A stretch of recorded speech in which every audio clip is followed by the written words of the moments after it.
నమస్తే, welcome to our channel. నేను ప్రియా కౌశిక్.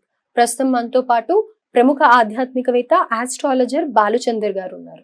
అయితే చాలా మంది కొన్ని సందర్భాలలో గ్రహస్థితి బాలేదు అనేది వింటూ ఉండుండొచ్చు. సో ఆ గ్రహస్థితి ఎందుకు బాలేదు అని కనుక్కున్నప్పుడు కొంతమందికి రాహు దోషం ఉందనో లేకపోతే కేతు దోషం ఉందనో చెప్తూ ఉంటారు. మేజర్ రూలింగ్ ప్లానెట్స్ ఇవే కాబట్టి, శని గ్రహంతో పాటు ఈ 2 గ్రహాలు కూడా మేజర్ ప్లానెట్స్ కాబట్టి వాటి యొక్క ప్రభావం ఎక్కువగా ఉంటుంది. అయితే ఆ ప్రభావం ఏంటి అన్న వివరాలు తెలుసుకుందాం. దీంతో పాటు ఎక్కువగా మనం వినేది కాల సర్పదోషాలు అని. సో అలాంటప్పుడు సూచించేది ఏంటంటే కొన్ని పూజలు, ప్రత్యేకమైన పూజలు చెప్తూ ఉంటారు. అలాగే జంట నాగుల ప్రతిష్ఠ చెప్తూ ఉంటారు. అసలు ఇవన్నీ ఎవరు చేయాలి, నిజంగా వీటి వల్ల అంత ప్రభావం ఉంటుందా, ఎలాంటి ప్రభావాలు ఉన్న వాళ్ళు ఇవి చేయించుకోవాలి అనే వివరాలు బాలుచందర్ గారిని అడిగి తెలుసుకుందాం. నమస్కారం అండి. సో రాహుకేతు కూడా చాలా మేజర్ ప్లానెట్స్ కదండి. మరి శనిగ్రహం అంటే మనకి కర్మ భూమ్రంగ్ అన్నట్టుగా మనం ఏం చేసామో దానికి అనుభవిస్తాం. కానీ రాహుకేతు ఎలా అంటే గనక పట్టుకున్నారు అంటే ఏదైనా సరే ఇబ్బంది పడాల్సిందే. మేజర్ గా ఫ్యామిలీ డిస్టర్బెన్సెస్ అయితే కేతు గ్రహం అని అంటూ ఉంటారు. రాహుగ్రహం జీవితంలో ఎదుగుదల. అలా లేని వాళ్ళు ఎంతో మంది బాధపడుతూ ఉంటారు. సో అలాంటి వారికి అసలు రాహుకేతు ఇంకా మీరు ఇన్ డీటెయిల్ చెప్తారు కాబట్టి రాహుకేతు ఒక లక్షణాలు, అలాగే ఎలాంటి పూజలు చేసుకోవాలి, కాలసర్ప దోషం, సర్పానికి నాగప్రతిష్ఠ ఇలాంటివి చెప్తూ ఉంటారు కదా, అవి ఎలా అనేది వివరించండి. శ్రీమాత్రే నమః. శ్రీ గురుభ్యో నమః. మనకి రాహువు కేతువు ఛాయాగ్రహాలండి. అసలు వీటి గురించి అసలు అవసరమే లేదు, అనవసరంగా మాట్లాడుతున్నాడని చెప్పి అక్కడ చూసే వాళ్ళు అనుకుంటూ ఉంటారు. నేను చెప్పినటువంటి లక్షణాలు వింటే వాళ్ళ యొక్క అభిప్రాయం అనేది మార్చుకుంటారు. అసలు రాహు లక్షణం ఏంటి అనేటువంటి చెప్తాం. ముందు రాహు ఏంటంటే ఉచ్చంలో ఉంటే ఒకలాంటి ప్రతిఫలం, నీచంలో ఉంటే ఒకలాంటి ప్రతిఫలం ఇస్తాడు. రాహు బ్యాడ్ చేస్తే 18 సంవత్సరాల దశాకాలం. ఈ 18 సంవత్సరాల్లో పిల్లలకు సంబంధించి బాగా అబ్జర్వ్ చేయండి. మీ పిల్లల్లో కనుక ఎవరైనా మీ మాట వినరు, మామూలుగా పిల్లలు మాట వినకపోవడం వేరు, కావాలని మీరు చెప్పిన మంచి మాటను పక్కకు పెట్టి చెడు పని చేయడం, తల్లిదండ్రుల మాట వినకపోవడం, పెళ్ళైతే భార్య మాట వినకపోవడం, ఉన్నటువంటి స్నేహితులు మారిపోవడం, సిగరెట్లు, మందు, డ్రగ్ ఎటీసు, కోర్టులు, గొడవలు, పోలీస్ స్టేషన్లకు వెళ్ళడం, ఇలాంటివి జరగడం, నమ్మకూడని వాడిని నమ్మి డబ్బులు ఇచ్చి మోసపోవడం, ఉన్నటువంటి ప్రాపర్టీస్కి షూరిటీ సంతకాలు పెట్టడం, ఈ షూరిటీ సంతకాల గురించి కోర్టులకు వెళ్ళడం, చెక్ బౌన్స్ కేసులు అవ్వడం, ఇవన్నీ కూడా రాహుదశా కాలంలో జరుగుతాయి. ఖచ్చితంగా రాహుదశా కాలంలో పోలీసులని, లాయర్లని కలుస్తారు. అదేంటండి ఖచ్చితంగా కలవడం అంటే, మాకు రాహుదశ నడిచిందని అంటే కనీసం పాస్పోర్ట్ వెరిఫికేషన్ కోసం పోలీస్ మన ఇంటికి వస్తాడు. నోటరీ చేయించుకోవడం కన్నా మనం లాయర్ దగ్గరికి వెళ్తాం. తల్లిదండ్రులకు దూరం అవ్వడం, తల్లి కానీ తండ్రి కానీ చనిపోవడం కూడా జరుగుతాయి రాహుదశ కాలంలో. ఇలా జరిగేటువంటి సందర్భాల్లో దూరం అయ్యేటువంటిది ఉంటే పిల్లలు అదే టైంలో అమెరికాకి వెళ్ళిపోయి అక్కడ సెటిల్ అయిపోయి చదవడం, తల్లిదండ్రులకు దూరం అవ్వడమేగా. అంటే అది ఇందాక చెప్పినట్టుగా మనం పూజలు చేయడం వల్ల ఏమవుతుందంటే గుండెల్లోకి దిగేవి గీరుకుంటూ వెళ్తాయి. అయితే ఆడపిల్లలు అయితే పెళ్లిళ్ళు జరిగేవి రాహుదశా కాలంలో జరుగుతాయి. వాళ్ళ దశ బాగుంటే దూరం వెళ్ళిపోవడం జరుగుతుంది. కాబట్టి ఇవి రాహుదశకు సంబంధించినటువంటి దారుణమైనటువంటి పరిస్థితులు. జాతకంలో రాహుకేతువులకు మధ్యలో 4 గ్రహాలకు మించి, 3 గ్రహాలకు మించి అసలు లేదు, 4 గ్రహాలు యాంటీ క్లాక్ వైజ్ డైరెక్షన్, అన్ని క్లాక్ వైజ్ డైరెక్షన్ లో తిరిగితే యాంటీ క్లాక్ వైజ్ డైరెక్షన్ లో తిరుగుతాయి. అదే సమయంలో సూర్యుని గ్రసించడము, చంద్రుడిని గ్రసించడం, రాహుగ్రస్త సూర్యగ్రహణము, రాహుగ్రస్త చంద్రగ్రహణము అని మనం వింటూ ఉంటాం. ఇలా జరుగుతూ ఉంటాయి. అయితే ఈ రాహుకేతువుకు మధ్యలో 4 గ్రహాలు ఏవైనా బంధనమై ఆ గ్రహాలు కూడా ఉచ్చస్థితి, నీచస్థితులలో ఉండడము, త్రికోణ స్థానాలలో ఉండడము, కేంద్ర స్థానాల్లో ఉండడము, వీరికి అంత పాజిటివ్గా చేయకపోవడము, ఇలాంటివి ఏవి జరిగినా వాటిని మనము సర్పదోషము, కాల సర్పదోషం కింద తీసుకుంటాం. ఈ సర్పదోషాలు ఎలా ఉంటాయో చెప్తే మీకు ఒక అవగాహన వస్తుంది. గతంలో నేనే అనుకోండి, మా పూర్వీకులు ముత్తాత ఇంకొక ఆయన లాగా నేనే పుట్టా. అప్పట్లో విష పురుగులు మామూలుగా తిరగడం సహజం, కనిపిస్తే కొట్టేవాళ్ళు, చంపేసేవాళ్ళు. అలా ఏదైనా సర్పాన్ని చంపి దాన్ని సంస్కరణ చేయకుంటే, సంస్కరణ అంటే దాని నోట్లో రాగి కాసు పెట్టి కాల్చేవాళ్ళు. అలా చేయకపోతే ఆ సర్పము గతించే ముందు శపిస్తుంది, నేను ఏ రీజన్తో అయితే గతిస్తూ ఉన్నానో అదే కారణంతో నీవు కూడా ఇబ్బంది పడు, ఈ జన్మ నీది ఎలాగ అయిపోయింది, మళ్ళీ జన్మెత్తు, నా పొజిషన్ మళ్ళీ నీకు రావాలి, నువ్వు అనుభవించాలని శపించి చనిపోతుంది. అలా సర్పం శపించడం వల్ల ఈ జాతకంలో పుడతారు. అసలు పాములను చంపకూడదు. చంపకూడదు. వాటిని పట్టించి తీసుకెళ్లి మళ్ళీ అసలు పాములు 24 గంటల్లో 23 గంటలు పడుకొని గంట సేపు తిరుగుతాయి. ఆ గంట సేపు కూడా కనిపిస్తే చంపేస్తే ఎలా? అయితే మనకు శివుడి మెడలో ఉన్నటువంటి సర్పము పేరు వాసుకి, విష్ణువు యొక్క కింద ఉన్నటువంటి పాము పద్మనాభుడు.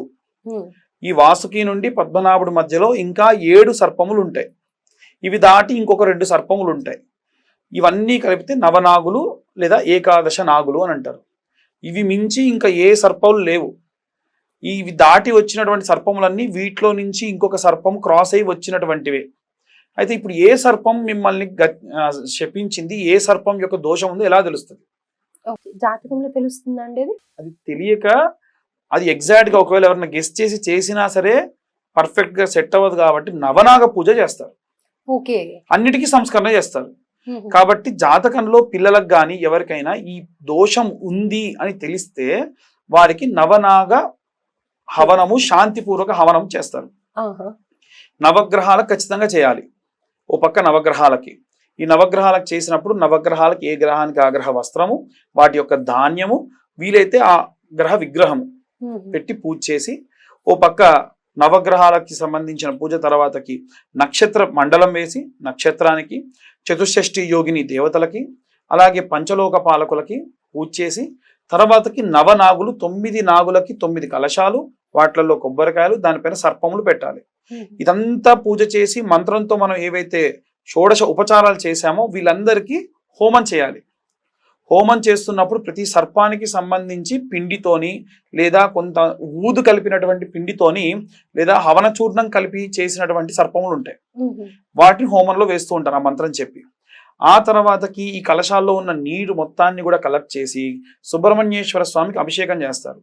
అలా అభిషేకం చేస్తున్నప్పుడు వచ్చిన నీటిని పట్టి ఈ ఎవరైతే పూజకు కూర్చున్నారో వాళ్ళ పైన పోస్తారు. దాన్ని అపవృత స్నానము అంటారు. ఈ త్రూ ప్రాపర్ ఛానల్ అంతా చేయాలి. ఇలా గనక జరిగితే వారికి ఉన్నటువంటి దోషం అనేటువంటిది పోతుంది. అలా 385 రకాలైనటువంటి 385 రకాలైనటువంటి సర్పదోషాలు ఉంటాయి. ఉదరములో సర్పానికి సంబంధించినటువంటి గుడ్లు ఏమైనా ఉండి వెళ్తున్నటువంటి సర్పం ఉంది, దాన్ని కనుక చేస్తే నీవు కూడా ఆడదానిగా పుట్టి గర్భస్రావం అవగాక అని చెప్పిస్తుంది. ఒక ఆడపాము మగపాముతో కలవడానికి వెళ్తున్నప్పుడు చేశారనుకోండి, నీవు జన్మలో నీ ఆపోజిట్ జెండర్ తో కలవకుండా ఉండుగాక అని ఉంటుంది. అలా ఆ సిచ్యువేషన్స్, ఎన్ని సిచ్యువేషన్స్ ఉంటే అన్ని రకాలైనటువంటి వాటిలో ఏదో ఒక దోషం అనేది వర్తిస్తుంది. కాబట్టి ఏ దోషం ఉందో కూడా తెలియదు కదా, అక్కడ సిచ్యువేషన్ కూడా తెలియదు కదా. కాబట్టి ఈ నవనాగ సంస్కరణ అనేటువంటి ఇది చేయడం వల్ల సంపూర్ణ దోష ఫలితం అనేటువంటిది దక్కుతుంది. అయితే నేను ముందు మాట్లాడిన టాపిక్ రాహుకేతు అన్నాను కదా, దీంట్లో ముందుగా మీరు చేసేది నవగ్రహాల పూజ, అలాగే ఏకంగా నవనాగ పూజ. సో ఎలాంటి దోషాలు ఉన్నా కానీ ఈ పూజ చేయించుకోవడం వల్ల, కాలసర్ప దోషం పూజ చేయించుకోవడం వల్ల అన్నిటికీ గ్రహాలకి శాంతి చేసినట్టే. మనం ఏం చేస్తామంటే ఈ పూజ ప్రారంభించే దానికంటే ముందు 10 మంది ఋత్వికులను పెట్టి ఒక్కొక్క ఋత్వికుకి కూడా వరుణి అని ఇప్పిస్తారు. అంటే వరుణి అంటే ఇప్పుడు మీరు ఏ పని చేయాలన్నా కొంత దానం చేసి పని చేస్తే పని అవుతుంది. కాబట్టి శక్తి కొద్ది 11 రూపాయలు, 51 రూపాయలు, 100 రూపాయలు ఇచ్చి వాళ్ళ చేతికి ఇచ్చి కూర్చోబెట్టాలి. ఫస్ట్ జపానికి కూర్చోబెట్టి, అయ్యా మీరు ఈ యొక్క జపాన్ని చేయాలి, ఈ పిల్లవాడి యొక్క జాతక రీత్యా ఈ గ్రహం బాగాలేదు కనుక ఈ యొక్క ఋత్విక్ వరుణం సమర్పయామి అని చెప్పేసి ఋత్వికుడికి వరుణ ఇప్పించేసి కూర్చోబెట్టాలి. సరే, ఆయన జపం చేసినందుకు ఎంతైతే ఇవ్వాలో తర్వాతకి ఇస్తాం, ముందైతే కూర్చోబెట్టి తర్వాత పూజ ప్రారంభిస్తారు. ఆయన కూర్చున్నటువంటి వాడు, ఇప్పుడు రాహు అనుకోండి, 18,000 సంఖ్య చేయాలి. ఒక్కడు 18,000 చేయలేరు కదా, 2 బ్రాహ్మణులకు షేర్ చేస్తాం. ఈయనొక 9,000, ఈయనొక 9,000 చేస్తారు. ఇంకొక కేతు చేయాలనుకోండి 7,000 ఒకళ్ళు చేయొచ్చు ఆయనకి. ఇంకొకళ్ళు గురుగ్రహం చేయాలి 16,000 ఆయన. అలా ఎంతమంది బ్రాహ్మణులు ఉంటే అంతమందికి ఏ గ్రహాలు బాలేవో ఆ గ్రహాలకు సంబంధించి వరుణిప్పించి కూర్చోబెట్టి ఖచ్చితంగా జపం చేయించాలి. ఓ పక్క హోమం చేయించాలి, అభిషేకం చేయించాలి, అవవృత స్నానం చేయాలి. ఇదంతా అయిన తర్వాత ఎన్ని రోజులు పడుతుందండి? 2 days, 2 or 3 days ఖచ్చితంగా పడుతుంది. కొంతమంది ఇవాళ రేపు ఏంటంటే అయ్యా మేము అన్ని రోజులు కేటాయించలేము, అయితే ఎలా అంటే ఉదయం 6 గంటలకు ప్రారంభిస్తే మధ్యాహ్నం 3 అవుతుంది.